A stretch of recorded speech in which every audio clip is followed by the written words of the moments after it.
Vocês querem alcançar o pódio? Não o pódio de ser o número 1. Eu já ajudei, tratei. Números uns. Algumas pessoas que brilharam no esporte, brilharam como empresários. E eu vi muitos miseráveis morando em palácios, porque se psicoadaptaram ao seu sucesso. No começo, um aplauso tocava o território da emoção. Depois, o ribombar de um estádio não conseguia mais encantá-los.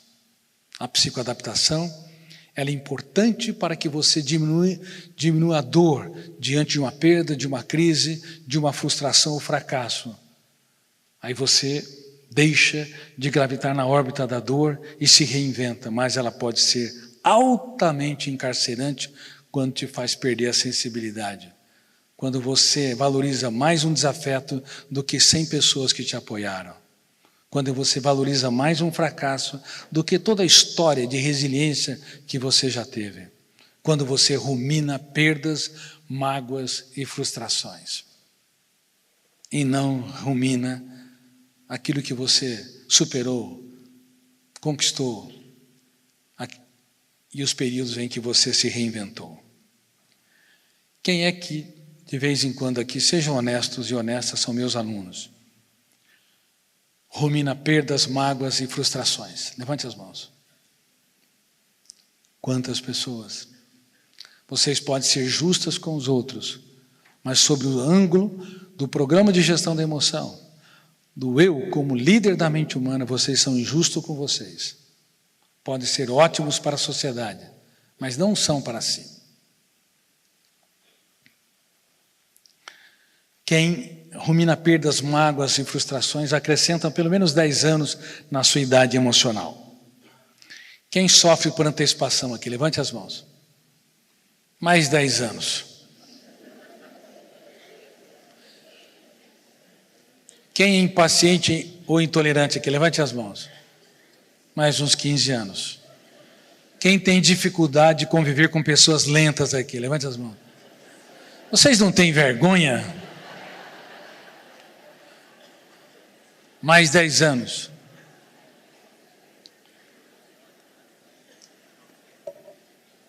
O problema é que toda pessoa acelerada ama estressar os outros. Dr. Cury, casei com um homem muito lento, complicado e complexo. Minha filha, se você escolher um homem muito lento, complicado e complexo para viver, você não deve ser tão fácil. E você vai piorar mais ele se usar antitécnicas de gestão da emoção. Pressione ele, que o biógrafo do cérebro, fenômeno, RAM, registro automático da memória, vai arquivar janelas, killer. Quanto mais janelas traumáticas, mais você retroalimenta aquilo que você mais detesta. A melhor maneira de transformar uma pessoa teimosa em super teimosa é querer mudá-la. Repitam comigo: ninguém muda ninguém. Eu tenho o poder de piorar os outros e não de mudá-los. Mas você pode contribuir para que eles se reciclem, usando técnicas de gestão da emoção. Lembra-se, eu falei várias delas. Sonhos e disciplina, a dor me constrói ou me destrói. As principais decisões são de foro íntimo, agora outras na relação interpessoal. Por favor, mude a era do apontamento de falhas para a era da celebração dos acertos. Uma pessoa que contribui para que o outro se recicle, se reinvente, é um elogiador, um provocador elogiador. Faz muitas perguntas e elogia comportamentos diminutos. Ele é lento. Quando ele é um pouco mais rápido, parabéns, querido, como você é um avião. Ele é uma pessoa impulsiva, bateu, levou. Mas teve um momento em que ele foi dosado. Querido, que autocontrole é esse? Quando você começa a exaltar comportamentos diminutos na sua rotina diária, mudando a sua agenda, você vai mexer com os fenômenos inconscientes que constroem cadeias de pensamentos. E um verão não se faz com uma andorinha, mas com um bando de andorinhas. E uma característica de personalidade não muda através de uma janela solitária. É necessário uma plataforma de janelas. Então, se você muda a sua agenda, começando a elogiar comportamentos que passam despercebidos. Desapercebido é desatento. Despercebido é não observado. Não seja desapercebidas ou desapercebidos. Por favor, observem aquilo que passa despercebido. Comece a exaltar colaboradores que estão ao seu redor. Comece a exaltar os seus filhos. Teu aluno acabou de te decepcionar. Você para tudo e ao invés de reagir pelo fenômeno, ação e reação, porque quando você reage, ação e reação, violência com violência, detona o gatilho, abre janela, light ou killer? Saudável ou doente? Doente, killer. E quem entra em cena como terceiro fenômeno?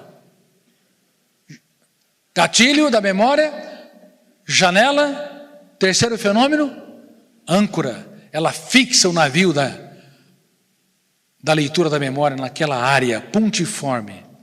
Fechou o circuito. E o alto fluxo começa a ler e reler.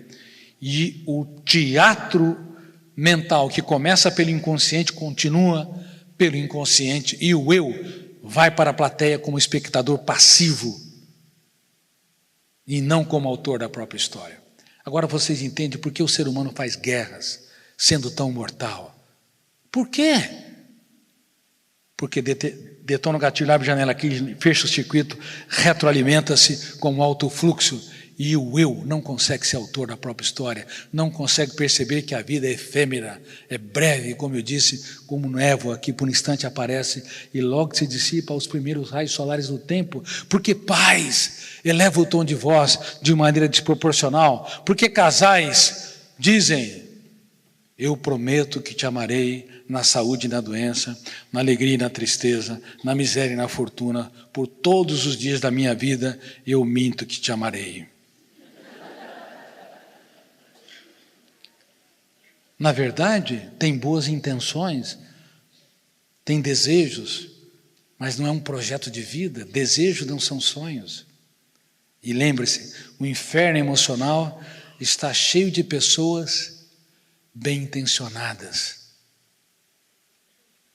Então, eu prometo que eu vou treinar meu eu para ser autor da própria história, para te valorizar, para ver um charme nos seus defeitos. Você consegue ver um charme nos defeitos dele ou dela?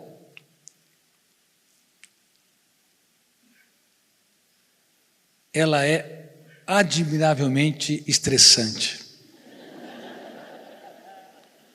Não tente mudá-la, porque você vai piorar. Fica muito mais barato, muito mais agradável, muito mais relaxante você ver um charme nos defeitos dele ou dela. Gravem isso. O amor começa pela emoção. Repitem. Mas só continua pela admiração. Se não se fizerem admiráveis, elogiarem mais e criticarem menos, abraçarem mais e excluírem menos, abaixarem o tom de voz quando alguém eleva o tom de voz, vocês não vão se fazer admiráveis. Se não trocarem experiências, se não aprenderem a mostrar que são seres humanos em construção, seres humanos que sabem falar das suas lágrimas para quem está ao seu redor, aprender a chorar as deles. Isso é dar aquilo que o dinheiro não compra. Reitero. Quantos pais nunca chamaram os seus filhos para falar dos dias mais tristes da sua história? Nunca. São ótimos para dar ensinamentos, regras, manuais de éticas. São ótimos, como eu disse, para apontar falhas. Mas são péssimos para transferir o capital das experiências, aquilo que o dinheiro não pode comprar. Como vamos formar plataforma de janelas lights? Lembra-se, um verão é formado com uma andorinha ou um bando de andorinhas? E uma característica de personalidade se expressa através de uma janela ou arquivo solitário ou uma plataforma de janelas? Uma plataforma de janelas. Você semeia com perseverança e colhe com paciência. É fácil mudar a personalidade? Não, não é fácil. Não é fácil mudar a personalidade. Porque cada característica, como a timidez, a insegurança, a irritabilidade, a hipersensibilidade, onde pequenos problemas têm um impacto muito grande, a impulsividade, cada característica é formada por milhares de janelas. Uma pessoa não é insegura porque ela o quer, ela não é fóbica. Por exemplo, glossofobia, 75% das pessoas têm medo de falar em público. Algumas pessoas preferem enfrentar risco de morrer do que enfrentar plateias. Quem tem timidez ou insegurança aqui? Levante as mãos. Eu sei que grande parte, levante as mãos. E as pessoas tímidas estão entre as melhores na sociedade, ótimas para os outros, péssimas para si mesmas. Precisa-se de um grupo de janelas para expressar espontaneamente características de personalidade. Inclusive para rejuvenescer a emoção. Qual a sua idade emocional? 1 século?